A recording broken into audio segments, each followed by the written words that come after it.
क्या आपने कभी किसी को इतना चाहा हो कि पूरा ध्यान उसी पर टिका रह जाए और आप खुद की जरूरतों को ही नजरअंदाज कर दें? कभी किसी के मैसेज, कॉल या छोटी सी नोटिफिकेशन का इंतजार करते करते दिल बेचैन हुआ है और जब जवाब नहीं मिला तो मन में यह सवाल उठा कि क्या मैं कम हूं? डिटैच टू अट्रैक्ट इसी तरह की फीलिंग्स में उलझे लोगों के लिए लिखी गई किताब है, जिसमें लेखक केल्विन डब्ल्यू नेथन साफ बताते हैं कि जब तक आप किसी को खोने के डर में जीते रहेंगे तब तक खुद को नहीं पा सकेंगे। इस किताब का बेसिक मंत्र यही है कि छोड़ने की हिम्मत रखो, तभी चीजें वापस आपकी तरफ आकर्षित होती हैं। जितना आप खुद से कनेक्ट होते हैं उतनी ही दुनिया आपकी ओर खींचती चली आती है। केल्विन समझाते हैं कि प्यार करना गलती नहीं है, लेकिन किसी के सामने खुद को मिस कर देना जरूर गलत है।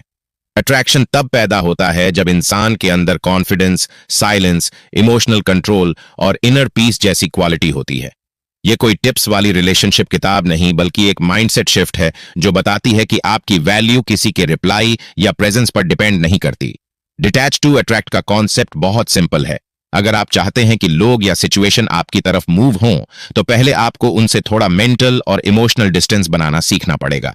यह उन लोगों के लिए है जो रिलेशनशिप्स में खुद को खो चुके हैं, जिन्हें कोई इंसान या हालात हद से ज्यादा अफेक्ट कर रहे हैं, जिन्हें बार बार इग्नोर, नेग्लेक्ट या रिजेक्शन झेलना पड़ रहा है और जो फिर से खुद से जुड़ना चाहते हैं।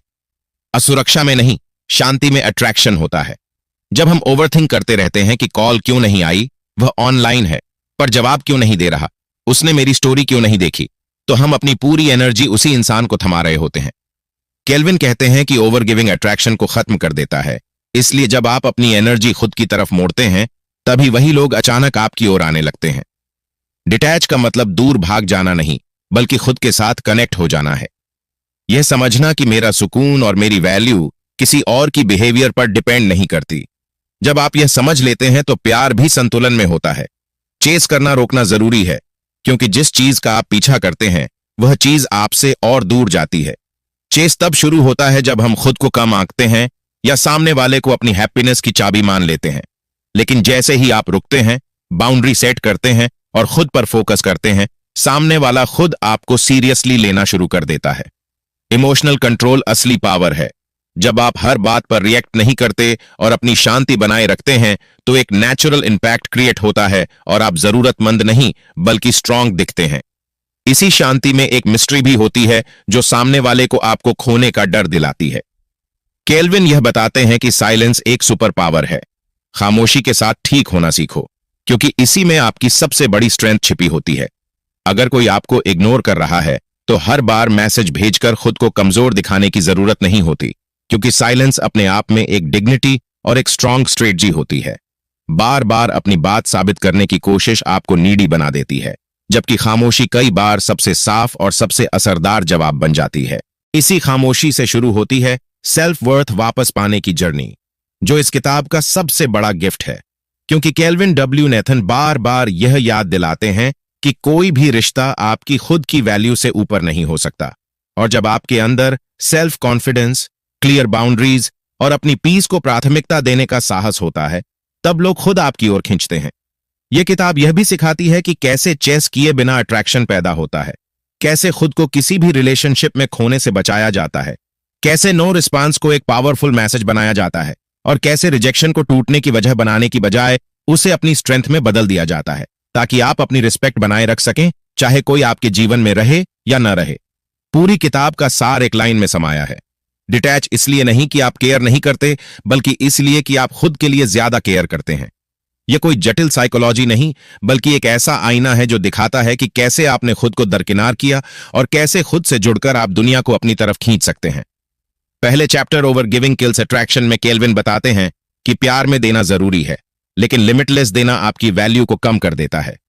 क्योंकि जब आप बिना रुके टाइम, अटेंशन और इमोशन देते रहते हैं और सामने वाला उसकी कदर नहीं करता, तो यही ओवर गिविंग धीरे धीरे आपकी इंपॉर्टेंस को फीका कर देती है। इसे समझने के लिए नेहा की स्टोरी देखिए। नेहा राहुल से बहुत प्यार करती है। उसकी मॉर्निंग राहुल के मैसेज से शुरू होती है और नाइट उसकी कॉल पर खत्म होती है। राहुल उदास हो जाए तो नेहा अपनी दुनिया छोड़कर पहले उसकी फीलिंग्स संभालती है। हर पल अवेलेबल रहती है, फिजिकली, मेंटली, इमोशनली। शुरू में राहुल को यह सब अच्छा लगता है, लेकिन धीरे धीरे सब प्रेडिक्टेबल और इजी लगने लगता है। एक्साइटमेंट खत्म, मिस्ट्री गायब। अब उसे एफर्ट करने की जरूरत नहीं। उसके रिप्लाई स्लो होने लगते हैं, कॉल्स छोटा होने लगता है, और नेहा, जो खुद को पूरी तरह राहुल में खो चुकी होती है, धीरे धीरे खुद को कम समझने लगती है। मनोवैज्ञानिक रूप से ओवर गिविंग इसलिए होती है क्योंकि इंसान सोचता है कि जितना ज्यादा वह देगा उतना ज्यादा दूसरा उससे जुड़ जाएगा। लेकिन ह्यूमन नेचर है कि जिस चीज की आदत हो जाए उसे हम गिवन मान लेते हैं, उसकी वैल्यू घटने लगती है। और जब सब कुछ साफ साफ मिल रहा हो तो नॉट नोइंग एवरीथिंग वाली अनिश्चितता खत्म हो जाती है, जबकि यही अनिश्चितता आकर्षण का एक अहम हिस्सा होती है। जब कोई हर वक्त फिजिकली और इमोशनली अवेलेबल रहता है तो रिश्ते की मिस्ट्री खत्म होने लगती है, और जब एक तरफा रिश्ता सिर्फ एक ही इंसान के देने पर टिक जाता है जबकि दूसरा सिर्फ लेता रहता है तो बैलेंस टूट जाता है, और यही असंतुलन रिलेशनशिप को इमोशनली ड्रेनिंग बना देता है। ओवर गिविंग के वार्निंग साइंस भी साफ दिखते हैं। आप हमेशा पहले मैसेज करते हैं, सामने वाला टाइम नहीं देता, फिर भी आप कोशिश करते रहते हैं। आप उनकी मूड के हिसाब से खुद की भावनाएं बदलते हैं, अपनी जरूरतों को पीछे छोड़ देते हैं, और यह सोचते रहते हैं कि अगर मैं थोड़ा और अच्छा बन जाऊं तो शायद सामने वाला मुझे प्यार करने लगे। यह पैटर्न अक्सर इनसिक्योरिटी, लो सेल्फ वर्थ और फियर ऑफ अबैंडनमेंट से पैदा होता है। हम मान लेते हैं कि अगर हम पूरी तरह समर्पित हो जाएंगे तो दूसरा हमें कभी नहीं छोड़ेगा, लेकिन सच्चाई यह है कि बिना लिमिट्स के लोग आपकी वैल्यू देखना ही बंद कर देते हैं। केल्विन डब्ल्यू नेथन कहते हैं कि देना गलत नहीं है, पर गिविंग में बैलेंस होना चाहिए। रिश्ते दो लोगों के एफर्ट पर चलते हैं, सिर्फ एक इंसान के सैक्रिफाइस पर नहीं। इमोशनल बाउंड्रीज सेट करना जरूरी है, क्योंकि हर बार हां कहना प्यार नहीं, कभी कभी ना कहना भी आपकी वैल्यू दिखाता है। सेल्फ रिस्पेक्ट को वैलिडेशन से ऊपर रखना सीखिए, और अगर कोई आपकी कोशिशों को लगातार इग्नोर करता है तो वहीं रुक जाना जरूरी है। थोड़ा स्टेप बैक लेना, बिना गुस्से और बिना ड्रामा, एनर्जी को रिसेट कर देता है, जिससे सामने वाला आपको मिस करता है, सोचता है और दोबारा कनेक्ट करने की कोशिश करता है। इस आदत को बदलने के लिए हर बार तुरंत रिप्लाई देने की जल्दबाजी छोड़ें, खुद के लिए टाइम निकालें, दोस्तों के साथ वक्त बिताएं, अपने पैशंस पर ध्यान दीजिए और ऑब्जर्व कीजिए कि सामने वाला भी आपको उतनी ही एनर्जी दे रहा है या नहीं। अगर नहीं दे रहा तो वहीं रुक जाना सबसे हेल्दी तरीका है। जैसे ही आप ओवर गिविंग छोड़ेंगे, आपके अंदर मेंटल पीस आएगी, लोग आपकी वैल्यू ज्यादा समझेंगे, आपको हल्के में लेना बंद करेंगे, और जो इंसान आपको सिर्फ सुविधा के लिए पकड़कर बैठा था वह आपको खोने से डरने लगेगा, और सबसे जरूरी बात, आप खुद से फिर से जुड़ जाएंगे। केल्विन कहते हैं, you lose people by giving them too much of yourself too quickly, यानी जब आप बहुत जल्दी बहुत ज्यादा दे देते हैं तो लोग आपको खो देते हैं। ओवर गिविंग एक ऐसा जाल है जिसमें अच्छे दिल वाले लोग फंस जाते हैं, लेकिन अगर किसी से प्यार पाने के लिए खुद को बार बार साबित करना पड़े तो वह प्यार नहीं बल्कि एक मजबूरी बन जाता है। डिटैच टू अट्रैक्ट यही सिखाती है कि प्यार करना गलत नहीं, लेकिन खुद को खो देना गलत है। दूरी, बैलेंस और सेल्फ प्रायोरिटी ही असली आकर्षण की असल चाबी है, और इसी सोच पर टिका है अध्याय 2, साइलेंस इज पावरफुल, क्योंकि कई बार चुप रहना ही सबसे असरदार जवाब होता है। कुछ जवाब शब्दों में नहीं बल्कि खामोशी में छिपे होते हैं, और कई बार बिना कुछ कहे ही बहुत कुछ कह दिया जाता है।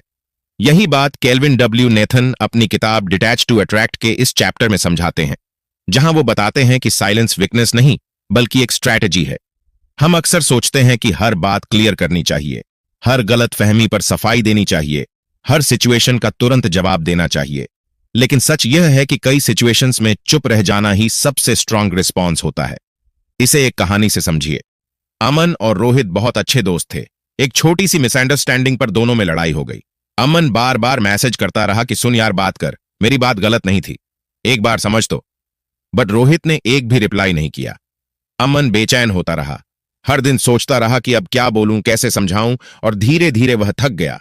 उसने मैसेज करना छोड़ दिया, कॉल करना छोड़ दिया, सफाई देना बंद कर दिया। कुछ दिनों तक रोहित को फर्क नहीं पड़ा, लेकिन जैसे ही अमन शांत हो गया, रोहित के भीतर बेचैनी शुरू हो गई। क्या अमन चला गया?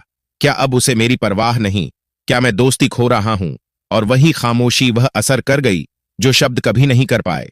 मनोवैज्ञानिक तौर पर साइलेंस इसलिए इतना पावरफुल है क्योंकि यह पैटर्न तोड़ देता है। जब आप हमेशा जवाब देते हैं तो सामने वाला इसे नॉर्मल मान लेता है, लेकिन जब आप रिएक्ट करना बंद कर देते हैं तो वह सोचने पर मजबूर हो जाता है कि अचानक क्या बदल गया। चुप्पी सामने वाले को रियलाइजेशन का स्पेस देती है। शब्द कई बार डिफेंसिव बन जाते हैं, लेकिन साइलेंस इंसान को अपनी गलती महसूस कराने का समय देता है। यह मिस्ट्री और स्ट्रेंथ पैदा करता है। लोग सोचते हैं कि अगर यह चुप है तो क्या यह मुझे भूल गया, क्या इसने आगे बढ़ना शुरू कर दिया, और यहीं से उनकी अंदरूनी हलचल शुरू होती है। इसके साथ ही यह इमोशनल कंट्रोल भी दिखाता है। जो इंसान हर बात पर जवाब नहीं देता, वह खुद को होल्ड कर सकता है, यानी वह कमजोर नहीं बल्कि कंट्रोल में है।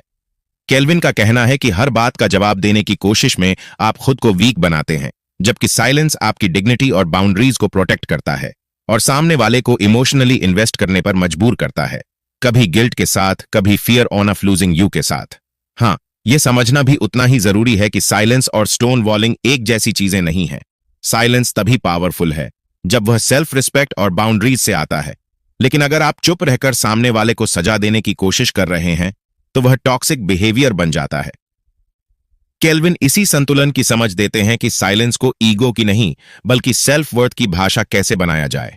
चुप रहना तब जरूरी हो जाता है जब सामने वाला बार बार इग्नोर कर रहा हो, जब आप खुद को एक्सप्लेन करते करते थक चुके हों, जब कोई आपको प्रवोक करने की कोशिश करे, जब आपकी बात समझने की नीयत ही न हो, या जब आपकी खामोशी किसी और तर्क से ज्यादा असर डाल सकती हो। साइलेंस अपनाने का तरीका भी उतना ही महत्वपूर्ण है। हर बार बोलने के बजाय रुककर देखें कि क्या वाकई कुछ कहना जरूरी है या यह सिर्फ आपकी बेचैनी आपको बोलने पर मजबूर कर रही है। फोन को दूर रखें और खुद को रेस्ट्रेन करें। कई बार टाइप करके मैसेज डिलीट कर देना भी इनर ग्रोथ का बड़ा स्टेप बन जाता है। दिमाग को भी शिफ्ट करना पड़ता है, क्योंकि साइलेंस का मतलब सिर्फ मुंह बंद करना नहीं होता, बल्कि दिमाग को ओवर थिंकिंग से निकालकर खुद पर फोकस करना होता है। और जब आप उसी समय को सेल्फ केयर, सेल्फ ग्रोथ और क्लैरिटी में लगाते हैं, तो यही खामोशी आपकी सबसे स्ट्रांग पावर बन जाती है। चुप रहने के बाद कई चीजें खुद बदलने लगती हैं। लोग आपको मिस करने लगते हैं, आपकी इज्जत बढ़ती है, सामने वाले को गिल्ट या रियलाइजेशन होता है आप नीडी नहीं बल्कि स्ट्रांग और मिस्टीरियस दिखते हैं। केल्विन का एक कोट इस पूरे विचार को साफ कर देता है। जैसे ही आप खुद को एक्सप्लेन करना बंद करते हैं, लोग आपको बिल्कुल अलग नजर से देखने लगते हैं। साइलेंस एक स्टेटमेंट है जो कहता है कि मैं खुद को साबित नहीं करूंगा। अगर तुम्हें मेरी वैल्यू नजर नहीं आती तो मैं ड्रामा में हिस्सा नहीं लूंगा, मैं पीस में रहूंगा। डिटैच टू अट्रैक्ट में केल्विन बताते हैं कि ताकत शोर में नहीं बल्कि खामोशी में होती है। आपकी प्रेजेंस उतनी ही गूंजती है जितना आप शांत रहते हैं। इसी तरह तीसरे चैप्टर में वह बताते हैं कि चेजिंग रिपेल करती है और सेल्फ रिस्पेक्ट अट्रैक्ट करती है। रिश्तों में सबसे बड़ी गलती यह सोच लेना है कि ज्यादा कोशिश, ज्यादा मैसेज और ज्यादा एफर्ट किसी को आपकी अहमियत दिखा देगा, जबकि हकीकत उलटी है। केल्विन का सीधा संदेश है कि अट्रैक्शन कभी डेस्पिरेशन से नहीं मिलता, यह डिग्निटी से मिलता है। जैसे राज नाम का लड़का कॉलेज में सिया को पसंद करता है और बार बार टेक्स्ट, कमेंट, अटेंशन देता है, लेकिन सिया कभी सीरियस नहीं होती, कभी सीन पर छोड़ देती है, कभी हफ्तों जवाब नहीं देती। राज सोचता है कि शायद और ज्यादा एफर्ट दिखाने की जरूरत है, फूल भेजता है, लंबे मैसेज लिखता है, लेकिन इससे सिया और कूल हो जाती है क्योंकि उसे पता है कि राज तो ऑलवेज अवेलेबल है। फिर एक दिन राज खुद को बदलने का फैसला करता है। वह जिम ज्वाइन करता है, बिजनेस आइडिया पर काम करता है, सोशल मीडिया पर कम और रियल लाइफ में ज्यादा प्रोडक्टिव हो जाता है। और कुछ ही हफ्तों में सिया खुद मैसेज करती है कि आजकल बहुत चेंज लग रहा है। मनोवैज्ञानिक रूप से पीछा करना इसलिए काम नहीं करता क्योंकि इंसानी दिमाग उस चीज की कद्र नहीं करता जो बिना मेहनत के मिल जाए। चेसिंग दूसरे इंसान को कमिटमेंट से और दूर ले जाती है, जबकि सेल्फ रिस्पेक्ट अपने आप लोगों को आपकी ओर खींचने लगता है। जब कोई इंसान आपके पीछे बहुत ज्यादा भागता है तो दिमाग ऑटोमेटिकली उसकी वैल्यू को कम आंकने लगता है, क्योंकि अब उस रिश्ते में कोई चैलेंज या एक्साइटमेंट नहीं बचता। इसी वजह से पावर हमेशा उस इंसान के पास चली जाती है जो चेस नहीं कर रहा होता, और चेस करने वाला इमोशनली भी और सोशली भी लोअर पोजीशन पर दिखने लगता है। जैसे सामने वाले के मन में यह धारणा बन जाती है कि आप चाहे कुछ भी कहें या करें, आप वहीं टिके रहेंगे। जरूरत से ज्यादा अवेलेबिलिटी और अटेंशन इंसान को इतना प्रेडिक्टेबल बना देती है कि मिस्ट्री खत्म हो जाती है, और रिलेशनशिप में मिस्ट्री एक इंपॉर्टेंट फैक्टर होती है। केल्विन डब्ल्यू नेथन बार बार यही बात समझाते हैं कि रियल अट्रैक्शन तब शुरू होता है जब इंसान चेस करना छोड़कर खुद को एलिवेट करने लगता है, यानी अपनी एनर्जी खुद पर इन्वेस्ट करता है, अपनी खुद की नजर में वैल्यू बनाता है और लगातार यह पूछना बंद कर देता है कि क्या मैं काफी हूं। चेसिंग मोड के कुछ क्लियर संकेत होते हैं, जैसे हमेशा पहले मैसेज करना, सामने वाले के मूड से अपनी खुशी तय करना, खुद को सिर्फ उन्हें खुश करने के लिए बदलना, रिप्लाई न मिलने पर भी दोबारा मैसेज भेज देना, और लगातार यह सोचना कि क्या करूं ताकि वह मुझ पर ध्यान दें। वहीं सेल्फ रिस्पेक्ट यह मैसेज देता है कि आप नीडी नहीं हैं, आपकी भावनाएं हैं, लेकिन आपकी खुशी किसी और की उपस्थिति पर डिपेंड नहीं करती। आप बाउंड्रीज सेट कर सकते हैं और खुद को कंप्लीट महसूस करते हैं। चेसिंग से अट्रैक्शन की ओर शिफ्ट करने के लिए पहला कदम है फर्स्ट मैसेज भेजना बंद करना, खुद को थोड़ा स्पेस देना और सामने वाले को इनिशिएट करने का मौका देना। फिर फोकस इनवर्ड शिफ्ट करना, अपनी टाइम, एनर्जी और अटेंशन को फिटनेस, लर्निंग, करियर और सेल्फ केयर जैसी चीजों में लगाना। हर समय अवेलेबल रहना इंसान को वीक दिखाता है, लेकिन थोड़ा अनअवेलेबल रहना आपको वैल्यूएबल बनाता है। अपनी फीलिंग्स को ओवर एक्सप्लेन करना भी बंद कर दीजिए, क्योंकि जो सच में समझना चाहता है वह आपके साइलेंस से भी समझ जाएगा। जैसे ही आप खुद पर ध्यान देना शुरू करते हैं, आपकी कॉन्फिडेंस बढ़ती है, आप नीडी नहीं दिखते और सामने वाला भी सोचने लगता है कि आपने चेस क्यों बंद कर दी। धीरे धीरे आप नेचुरली ज्यादा अट्रैक्टिव लगने लगते हैं और सबसे जरूरी बात, आप खुद से प्यार करना सीखते हैं। केल्विन का एक लाइन का मैसेज इस पूरे चैप्टर को पूरा कर देता है। जितना कम चेस करोगे उतना ज्यादा अट्रैक्ट करोगे, क्योंकि अब आप गेम्स नहीं खेल रहे बल्कि खुद को होल बना रहे हो। रिलेशनशिप में चाहत जरूरी होती है, लेकिन खुद को खो देना कमजोरी बन जाती है। और जो लोग आपकी जिंदगी में सच में होना चाहते हैं वे तभी आपकी तरफ आते हैं जब आप उन्हें जबरदस्ती पकड़ने की कोशिश नहीं करते। चेसिंग एक सिग्नल भेजती है कि आप खुद को वैल्यूएबल नहीं मानते, जबकि सेल्फ रिस्पेक्ट यह कहता है अगर तुम रहना चाहते हो तो ठीक, और अगर नहीं तो मैं फिर भी ठीक हूं। डिटच टू अट्रैक्ट का पूरा सार यही है कि असली ताकत दूसरों को खुश रखने में नहीं बल्कि खुद को बेहतर बनाने में होती है। इसलिए पीछा करना छोड़कर खुद ऐसा इंसान बनो कि लोग तुम्हें खोने से डरें। इस अध्याय में केल्विन डब्ल्यू नेथन समझाते हैं कि डिटचमेंट का मतलब डिसरिस्पेक्ट नहीं होता। दूरी का मतलब यह नहीं कि आपके मन में प्यार खत्म हो गया है, बल्कि इसका अर्थ है कि आप अपनी अहमियत को भी उतनी ही तरजीह दे रहे हो।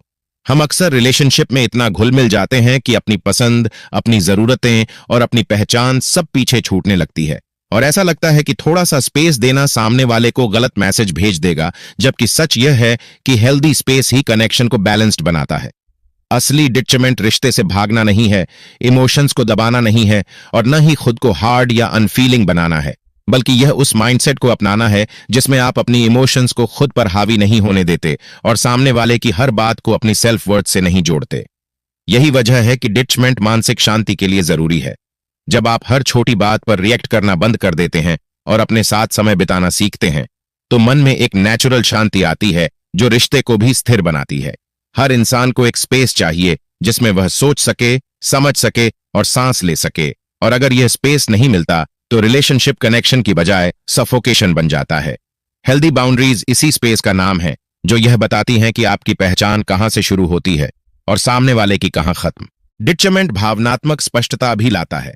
जब आप इमोशनली डिटच होते हैं तो किसी की एक्टिंग को अपनी वर्थ पर अटैक की तरह नहीं लेते, जिससे सोच साफ होती है और दिल में अनावश्यक दर्द जमा नहीं होता। प्यार और लगाव में एक बड़ा फर्क भी इसी जगह साफ होता है।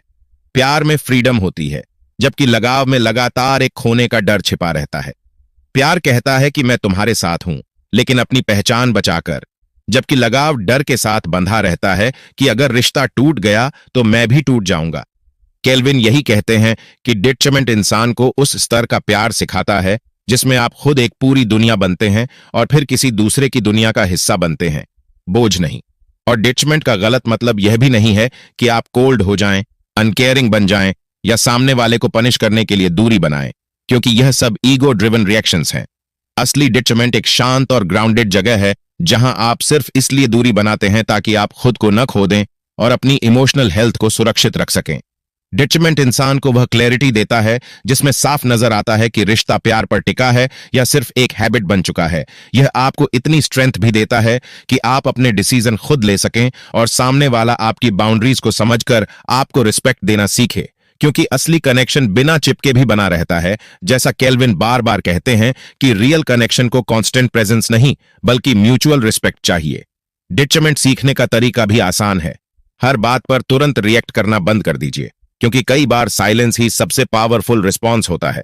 फिर खुद के लिए टाइम निकालिए, अपने अंदर की आवाज सुनिए, थोड़ा ध्यान कीजिए, लिखिए और यह समझिए कि आप कौन हैं उस रिश्ते के बिना। साथ ही यह पहचानना भी जरूरी है कि कहीं आप इमोशनल डिपेंडेंसी की वजह से तो रिश्ते में नहीं टिके हैं।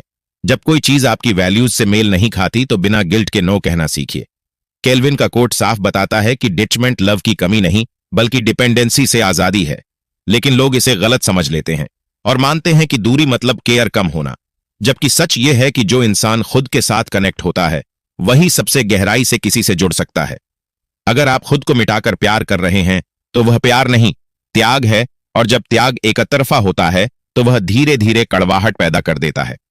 अगले अध्याय में केल्विन यह समझाते हैं कि लोग अक्सर उसी चीज की कद्र करना छोड़ देते हैं जो उन्हें बहुत आसानी से मिल जाती है। जब आप हर वक्त अवेलेबल रहते हैं, हर बात में हां कहते हैं और सबको खुश करने की कोशिश करते हैं, तो लोग आपको जरूरत नहीं बल्कि डिफॉल्ट समझने लगते हैं। हमारी अवेलेबिलिटी उन्हें हमारी स्ट्रेंथ नहीं बल्कि वीकनेस लगती है, और इसी को केल्विन अनकॉन्शियस डिवैल्यूएशन कहते हैं। आपने तो सिर्फ सपोर्ट दिया था, लेकिन उनकी नजर में आप एक्सेसिबल से रिप्लेसेबल बन गए। एक रियल लाइफ सिचुएशन सोचिए, जहां एक कर्मचारी हर टास्क पर हां कह देता है, वीकेंड में भी मदद के लिए तैयार रहता है, किसी का अधूरा काम भी पूरा कर देता है और हर मीटिंग में सबसे पहले मौजूद होता है, लेकिन प्रमोशन किसी और को मिल जाता है क्योंकि वह दूसरा व्यक्ति अपनी बाउंड्री सेट करता था, खुद को ओवर एक्सटेंड नहीं करता था, और उसकी सिलेक्टिव प्रेजेंस हमेशा इंपैक्ट छोड़ती थी। यही वजह है कि जब आप हर वक्त अवेलेबल रहते हैं तो आपकी मौजूदगी बैकग्राउंड नॉइज बन जाती है, जबकि मनोविज्ञान कहता है कि स्केर्सिटी वैल्यू क्रिएट करती है। जो चीज लिमिटेड होती है वही कीमती लगती है। इंसान भी जब अपनी सीमाएं तय करता है तो उसकी टाइम, उसकी एनर्जी और उसकी बातें अपने आप प्रीमियम महसूस होती हैं, क्योंकि बाउंड्री कॉन्फिडेंस दिखाती है, और जब आप ना कहते हैं तो आप साफ संदेश देते हैं कि आपकी एनर्जी सस्ती नहीं है, जबकि लगातार हां कहने से लोग आपकी कोशिशों को बेसलाइन मान लेते हैं और आपकी वैल्यू अनजाने में घटती जाती है। इसीलिए केल्विन डब्ल्यू नेथन कहते हैं कि लोगों को अपनी मौजूदगी से नहीं, अपनी कमी से एहसास कराओ। Stop flooding people with your presence, let them notice your absence. क्योंकि इंसान अक्सर वही चीज तब समझता है जब वह थोड़े समय के लिए कम या गायब हो जाती है।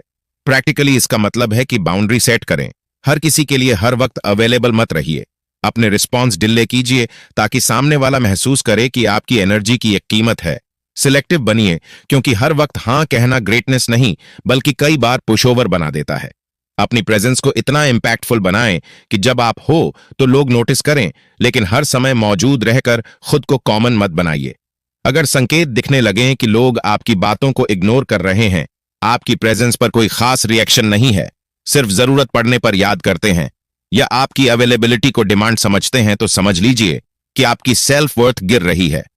असल सेल्फ वर्थ तब शुरू होती है जब आप अपने टाइम और एनर्जी की कद्र करते हैं, अपनी लिमिट सेट करते हैं और अपनी वैल्यू को खुद डिफाइन करते हैं। जैसा केल्विन कहते हैं, don't make yourself so common that people stop seeing your value, be selective, not scarce but never cheap. इसलिए दूसरों को खुश करने की कोशिश में खुद को सस्ता मत होने दें। कभी कभी ना कहना सीखिए और देखिए कैसे लोग आपकी मौजूदगी की अहमियत को दोबारा महसूस करने लगते हैं। क्योंकि डिटैच टू अट्रैक्ट का असली मैसेज यही है कि आपकी वर्थ इस बात में नहीं छुपी कि आप कितना अवेलेबल हैं, बल्कि इस बात में कि आप किसके लिए, कब और क्यों अवेलेबल होते हैं। और यही प्रोसेस आपको अपनी सेल्फ वर्थ वापस दिलाता है। कई बार हम किसी रिश्ते में इतने गहरे तक डूब जाते हैं कि धीरे धीरे अपने आप से दूर होने लगते हैं। हमारी फीलिंग्स, हमारे डिसीजन और हमारा मूड दूसरे व्यक्ति की प्रेजेंस या रिएक्शन पर डिपेंड करने लगता है, और यहीं से हमारी सेल्फ वर्थ पीछे छूट जाती है। केल्विन डब्ल्यू नेथन की किताब डिटैच टू अट्रैक्ट का सबसे बड़ा गिफ्ट यही है कि यह आपको खुद से दोबारा जोड़ती है और समझाती है कि सेल्फ वर्थ का मतलब है खुद को बिना किसी कंडीशन के कीमती मानना, यह जानना कि आप प्यार, इज्जत और शांति डिजर्व करते हैं और आपकी वैल्यू किसी की ओपिनियन से तय नहीं होती। केल्विन बताते हैं कि जब इंसान खुद को कम समझने लगता है तो वह दूसरों से अप्रूवल मांगने लगता है। हर वक्त ये सोचता है कि क्या मैं इन्फ, क्या वह मुझे छोड़ेगा नहीं, क्या मुझे पसंद किया जा रहा है, और यही ओवरथिंकिंग धीरे धीरे आपकी इनर एनर्जी को थका देती है। जब सेल्फ वर्थ गिरती है तब बाउंड्री बनाना मुश्किल हो जाता है। इंसान दूसरों की वैलिडेशन पर निर्भर होता है, उन चीजों के लिए खुद को ब्लेम करता है जो उसके कंट्रोल में नहीं थी, रिजेक्शन को अपनी आइडेंटिटी बना लेता है और खुद से डिस्कनेक्ट महसूस करता है, चाहे आसपास कितने भी लोग क्यों ना हो। केल्विन कहते हैं कि ये सभी संकेत बताते हैं कि आपका खुद से रिलेशन कमजोर हो चुका है। इसे वापस पाने के लिए पहला कदम है बाउंड्री सेट करना। बाउंड्री सेल्फिश नहीं, सेल्फ रिस्पेक्ट होती है। जब आप उस चीज को ना कहते हैं जो आपकी पीस को डिस्टर्ब कर रही है, तो असल में आप अपने आप के साथ स्टैंड लेते हैं। दूसरा कदम है खुद को वैलिडेट करना। किसी के मैसेज, तारीफ या अप्रूवल का इंतजार करना जरूरी नहीं, क्योंकि केल्विन कहते हैं, validate yourself so strongly that their silence doesn't shake you. तीसरा कदम है खुद से बात करना। जर्नलिंग, मेडिटेशन और वॉकिंग जैसी एक्टिविटीज आपकी इनर वॉइस को फिर से जागृत करती है। चौथा है अपने अचीवमेंट्स को एक्नॉलेज करना, क्योंकि हर छोटी जीत, हर सहनशीलता, हर सीखा हुआ लेसन आपकी वर्थ का हिस्सा है। पांचवा स्टेप है खुद से उसी तरह पेश आना जैसा आप अपने किसी क्लोज फ्रेंड से होते, क्योंकि अगर आप अपने दोस्त से कभी हार्श वर्ड्स नहीं बोलेंगे तो खुद को भी उस टॉर्चर से बचाएं। जब सेल्फ वर्थ वापस आने लगती है तो इंसान ज्यादा कॉन्फिडेंट, अनफ्रेड और मैग्नेटिक महसूस करता है। लोग उसकी बाउंड्रीज का सम्मान करने लगते हैं और उसकी प्रेजेंस दूसरों को कंफर्ट और रिस्पेक्ट दोनों देती है। केल्विन का मैसेज साफ है, you attract better when you believe you deserve better. Self worth का एक और पहलू है पीस को प्रायोरिटी देना, क्योंकि कई लोग किसी को खोने के डर से सब कुछ सहते रहते हैं, लेकिन केल्विन याद दिलाते हैं कि आपकी इनर पीस से बड़ा कोई रिश्ता नहीं हो सकता। और अगर कोई आपकी मेंटल हेल्थ, डिग्निटी या इमोशनल एनर्जी को ड्रेन कर रहा है तो वह सेल्फ लव नहीं बल्कि सेल्फ नेग्लेक्ट है। सेल्फ वर्थ का सबसे बड़ा दुश्मन है कंपैरिजन। सोशल मीडिया, सोसाइटी और रिश्तों की तुलना में फंसकर हम सोचते हैं कि उसके पार्टनर ज्यादा केयरिंग है, वो मुझसे बेहतर दिखता है, उसकी लाइफ ज्यादा सेट है, और यही सोच हमें हमारी खुद की वर्थ से और दूर ले जाती है। केल्विन बताते हैं कि आपकी वैल्यू किसी और की लाइफ से कंपेयर होकर तय नहीं होती, बल्कि आपके खुद के ग्रोथ पैटर्न से जुड़ी रहती है। यानी आपकी स्ट्रेंथ बाहर नहीं बल्कि अंदर से बनती है। डिटैचमेंट और सेल्फ वर्थ तब असली रूप में दिखती है जब आप बिना गुस्से और बिना नफरत के पीछे हटते हैं, क्योंकि ऐसा करके आप साफ कह देते हैं कि मुझे अपनी कीमत पता है और अगर किसी चीज को पकड़ना ही पड़े तो वह चीज मेरे लिए बनी ही नहीं थी। मैं खुद से जुड़े रहते हुए भी दुनिया से हेल्दी तरीके से जुड़ सकता हूं, और यही इमोशनल मैच्योरिटी है। केल्विन का पावरफुल लाइन याद रखने लायक है, when you know your worth you don't shrink to fit in किसी और के कंफर्ट जोन। सेल्फ वर्थ वापस पाना कोई एक दिन का टास्क नहीं बल्कि एक जर्नी है जिसमें इंसान धीरे धीरे अपने आप से जुड़ता है, खुद को समझता है और खुद को एक्सेप्ट करना सीखता है। इसी तरह डिटैच टू अट्रैक्ट हमें सिखाती है कि दूसरों से रिश्ता बनाने से पहले खुद से रिश्ता मजबूत करना जरूरी है, क्योंकि जब आप अपनी वैल्यू पहचान लेते हैं तब आपको किसी वैलिडेशन की जरूरत नहीं रहती। आपके स्टैंडर्ड्स अपने आप सेट हो जाते हैं और लोग खुद को आपके लेवल तक उठाने की कोशिश करते हैं। सेल्फ वर्थ आपकी सबसे बड़ी पावर होती है और यही इस किताब का गहरा संदेश भी है। यह किताब सिर्फ सेल्फ हेल्प नहीं बल्कि एक आईना है जो दिखाती है कि दूसरों को खुश करने की कोशिश में आपने खुद को कितनी बार इग्नोर किया, और फिर यह आपको उसी जगह लौटाती है जहां आप अपनी वैल्यू और अपनी पीस को पहली प्राथमिकता देते हैं। केल्विन का कहना है कि असली अट्रैक्शन लुक्स, वर्ड्स या प्लानिंग से नहीं आता बल्कि आपके इनर स्टेट से आता है। आप खुद को जितनी इज्जत देते हैं दुनिया भी उतनी ही इज्जत देती है। इस किताब का मुख्य सबक यह है कि ओवर गिविंग आपको खो देता है, जरूरत से ज्यादा देना अट्रैक्शन को मार देता है। हर बात का जवाब जरूरी नहीं, क्योंकि साइलेंस खुद में एक स्ट्रांग मैसेज होता है। चेजिंग सिर्फ आपको थकाती है जबकि सेल्फ रिस्पेक्ट आकर्षण पैदा करती है। डिस्टेंस बनाना बेरुखी नहीं, समझदारी है। डिटैचमेंट डिसरिस्पेक्ट नहीं बल्कि खुद की शांति बचाने का तरीका है। और हर समय अवेलेबल रहने से आपकी वैल्यू गिर जाती है, क्योंकि लोग हमेशा वही चीज वैल्यू करते हैं जो रेयर हो। सबसे जरूरी बात यह कि सेल्फ वर्थ के बिना कोई भी रिश्ता टिक नहीं सकता। इस किताब के बाद आप समझते हैं कि दूसरों का बर्ताव आपके आत्मसम्मान का पैमाना नहीं है। खुद को साबित करने की जरूरत तब तक रहती है जब तक आप खुद को पहचान नहीं लेते। ना कहना आपका हक है और चुप रहना एक आर्ट। जब आप खुद के साथ खड़े हो जाते हैं तब दूसरे आपको खोने से डरने लगते हैं। इसीलिए डिटैच टू अट्रैक्ट का अंत दरअसल एक नई शुरुआत होती है। एक ऐसी शुरुआत जहां आप खुद को खोने की जगह खुद को पाते हैं, जहां आप रिश्तों को स्पेस देते हैं, जहां आप चेज नहीं करते बल्कि नेचुरल खिंचाव पैदा करते हैं। केल्विन याद दिलाते हैं कि प्यार पाना मुश्किल नहीं, मुश्किल है खुद से प्यार करना सीखना। और अगर इस किताब से एक बात भी दिल में बसानी हो तो वह यही है, जो आपकी शांति छीनता है उससे दूरी बनाना प्यार की कमी नहीं बल्कि आत्मसम्मान की पहचान है। डिटैच टू अट्रैक्ट एक किताब नहीं, एक इनर रेवोल्यूशन है, और इसे समझ लेने के बाद अगली बार कोई आपको हल्के में ले तो बस मुस्कुराइए।